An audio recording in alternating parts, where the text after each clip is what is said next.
Muy buenos días, muy buenas noches. Para este día seguramente ya has visto la película El Código Da Vinci.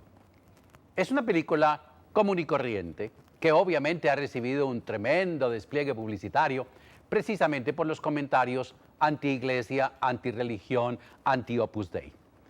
Ahora que menciono el Opus Dei, lo que en el libro o en la película se refiere al Opus Dei no tiene fundamento, no hay razón para ver la película y pensar que el Opus Dei obra de esa forma, es inusitado.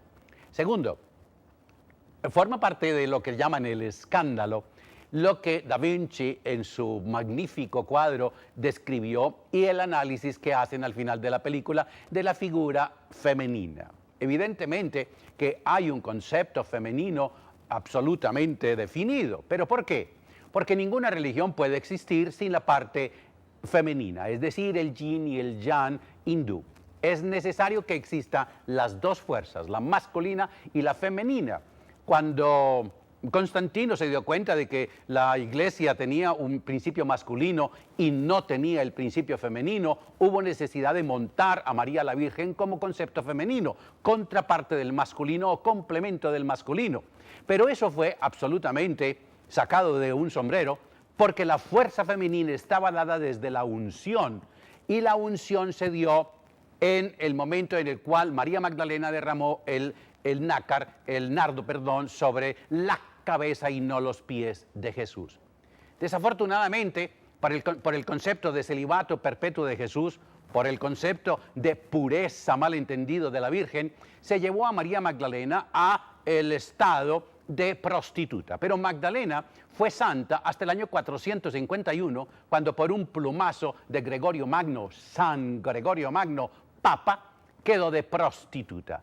Lean, busquen información. El matrimonio de Jesús con María Magdalena fue cierto y también es cierto de que tuvo hijos, puesto que en el año 60 antes de Jesús apareció un decreto de Augusto que decía que necesitaba repoblar a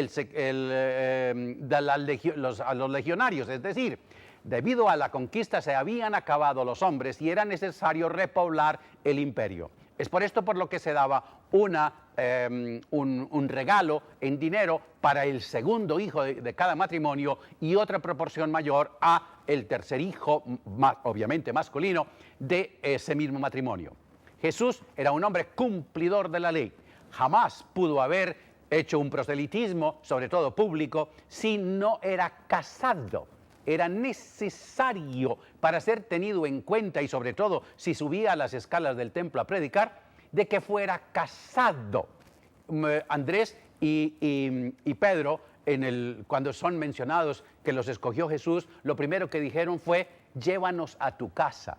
Era necesario comprobar que sí tenía casa, que tenía familia formada y obviamente que existían hijos. De no haber existido hijos, seguramente Jesús no pudo haber llegado a hacer el proselitismo.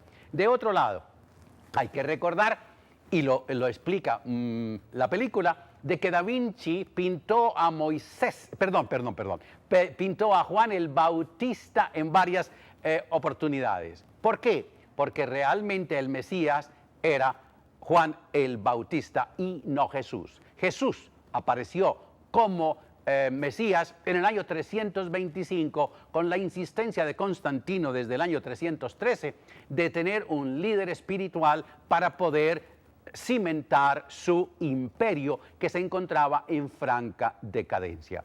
Todo esto hay que buscarlo, hay que leerlo. Varias veces he dicho desde este púlpito, desde este estrado, de que es necesario buscar para saber, no simplemente creer lo que otros digan de buena fe o con intereses. Lo importante es, tú establece tu propia verdad y deja que los demás digan o hablen de la de ellos. Si tú tomas algo de la verdad de otro, sírvete comprobarlo para tu propia satisfacción, pero no creas por creer o no creas porque alguien precedido de mucha fama o de vistosos ropajes te lo dice.